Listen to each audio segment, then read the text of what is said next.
As we passed the first toll road, Steve mentioned that the traffic was worse than usual.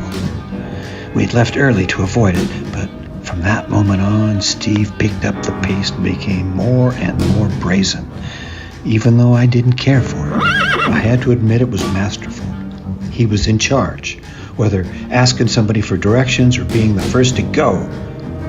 When the moment arose, he was lord and master.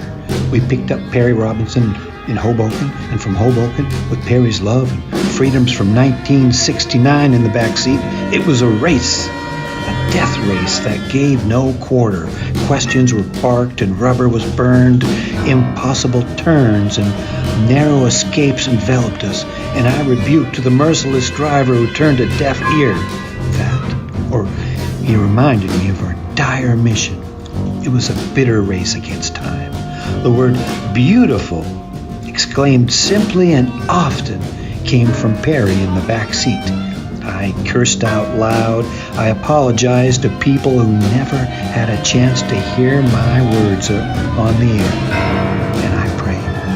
I went from sitting to cringing. Then Perry had to take a leak. Another detour.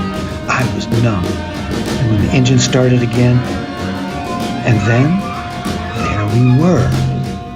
Steve parked the large van with ease and took the keys from the ignition like putting ink back in a bottle. With a sly smile and feigning chagrin, he said, "Hey, I got us there, didn't I?"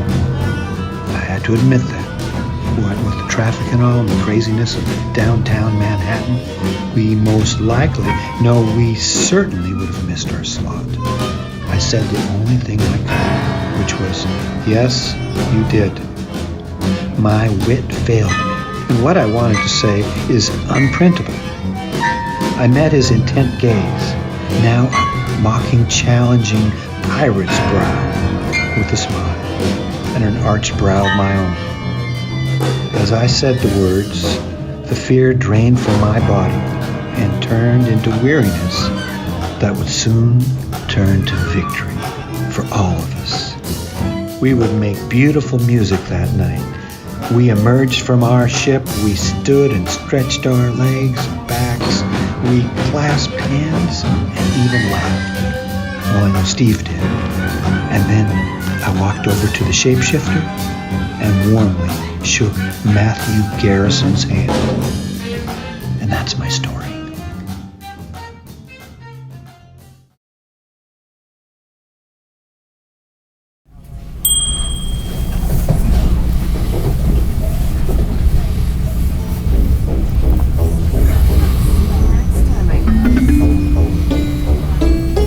First met Thelonious Monk in 1967, I was playing opposite him at the Village Vanguard. I didn't drink or smoke or do anything, so I spent most of my time in the kitchen with him. He was prancing around, and I was playing some multiphonics on the horn. He stopped and said, "Play that again." And so every time someone came into the room, we had a routine. He'd throw his hands up in the air, and I'd play some multiphonics, and he'd grit his teeth and say, "Check that out!" So we became very good friends, and Nika the Baroness was around. She knew that Thelonious liked me, so every time I came into the club, they were sitting there. She'd always make me come to the table and sit down. I felt like his adopted son, and a lot of times I'd walk into the dressing room and we'd just be there. We wouldn't say a word to each other, but we were always on the same plane. And I was there when he was recording the Underground record. He'd come into the room I was in and say things about the recording. One thing he said to me was very insightful. He said, "Making a record is like making a book. Every song on the record is like a chapter in the book, and the record's going to be here longer than you are, so you want to make sure that you make a very good record." And that's what he actually said to me. Hello, folks. Welcome to New York Jazz Stories. We're back at Joe's Pub again. Looks like they're still setting up, getting ready for the show tonight.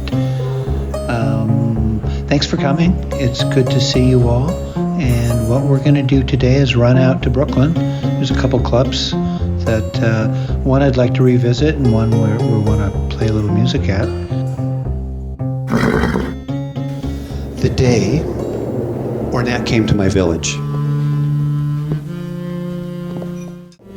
1973 when Ornette Coleman comes to the village. He comes along with great artists William Burroughs and jazz critic Robert Palmer. I was 9 years old. They stayed and made music for a week every night. They made music from sunrise to sunset. It was legendary and the most magic music ever. It was my father and Ornette in the village. That's why Ornette is the one. He surrendered to the music. He is a great artist. He described free jazz. I think what he means about free jazz, it's like free to be witnesses of human being music on the earth.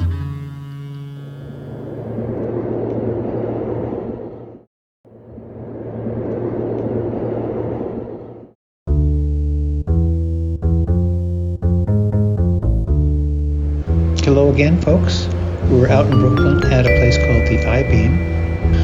The audience usually consists of the groups and friends and stuff like that, but it's really a great space. We're going to hear Dave Storrs and his Sound Shack. I'll check in with you all later. I love Ornette.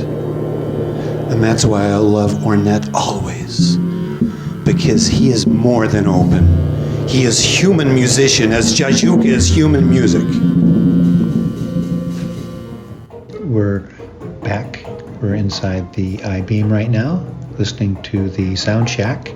I love this place. It's got a great piano. It's a very comfortable vibe. Bring your own whatever, some wine, some snacks, and it's very personal. It's like playing in somebody's living room. I think I got to get back though. We have a late show tonight, but nonetheless, you know how traffic can be. Okay, see you back at the Public Theater.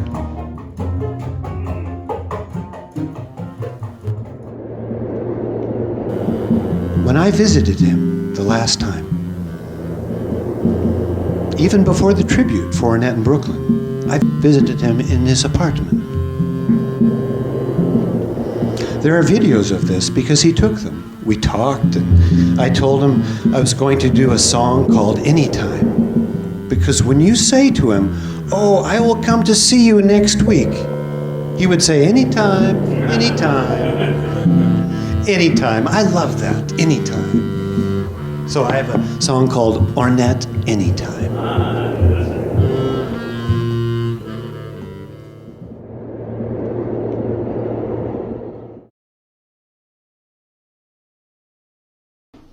There was this concert in New York in one of those churches.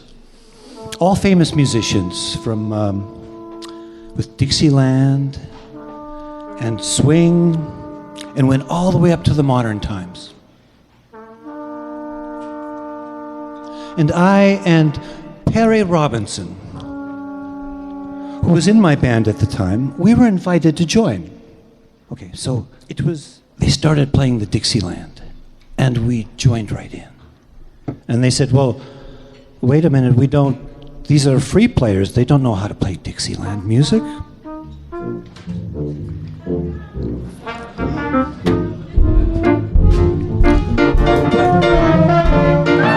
But we didn't wait. We joined the band.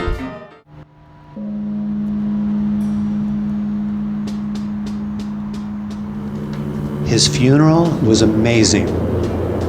I was there with my brother. I was invited to the funeral to lead the procession. Yeah. I saw him in the room with his family. I have to play one song, a song for the funeral. But when I see him, and the open coffin. I forget the song. After that, I left the room. I don't know what to play. I said to my brother, I don't know what to play. I forgot the song. I forgot what I've arranged. It's gone. Because when I see him sitting there in the coffin, it was Ornette, but he was like smiling. But then a song comes to me. It was different. I'd never played something like that in my life. I think you can see it on YouTube, actually, that song. I didn't know where it came from. It's crazy. I don't know. It just came to me in that moment. Okay, well, I hope you enjoyed the show and found the stories somewhat entertaining. I look forward to seeing you next time, and I better get going here. Show's starting. Living in Brooklyn and was walking across the bridge, and he knew that I was on sabbatical and had disappeared from the music scene. So he wrote this story. And the news got out, oh, Sonny's on the bridge. And it actually, you know what, it turned out to be a very romantic story. This lone musician on the bridge with the New York skyline and the boats going underneath, and sometimes I'd blow my horn at the boats and they'd blow it back at me. Yeah? It was really magical. But eventually, you know, I had to come back to work. But you know, I still went there to practice. A concert in New York which was called The History of Jazz. So the concert was starting New York, all famous musicians with Dixieland and swing, and went all through the styles. And I and Perry Robinson, who was in my band at that time, we were invited to join this. This was in one of those churches there in New York. And so when they played Dixieland, we didn't wait when the free jazz was on. We played with those Dixieland players.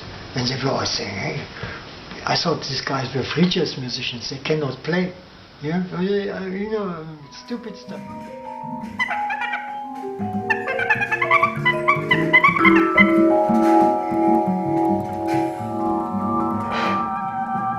So we played with our clarinets, hey, we played Dixieland and swing and all. And then when we came more and more to the modern times, then a lot of these people stopped playing. But there was this trombone player, was a very old man, old black man. He kept on playing. His name was J.C. Higginbotham. He played with Louis Armstrong and all stuff. And then when we played the free part, he couldn't stand anymore, so he was sitting on the chair. He was getting off there. And then he said, when you call this free jazz, I've played this all my life, he said. Okay? So that is the real message of jazz, you know, that freedom. Hi, this is Al Galper, and I want to tell you how I got rid of my electric piano. Okay. Well, at the time, I was living about 2 blocks from the Hudson River. And I just wheeled the son of the bitch down to one of the piers and tossed it in. Kind of tried to make a statement. It was the best move. I wasn't feeling that comfortable on the acoustic piano, so the electric piano was a little easier to play. But all the sounds that I could get out of it, out of the electric piano, I realized a lot of them I could get out of the acoustic piano.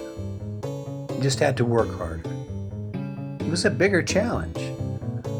So I made a commitment to the acoustic instrument. She's a cold-hearted bitch that doesn't give you anything.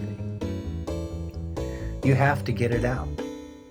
The acoustic instrument, she hides her shit from you. You have to get all the tricks she puts in your way to hide the instrument. And that's my story.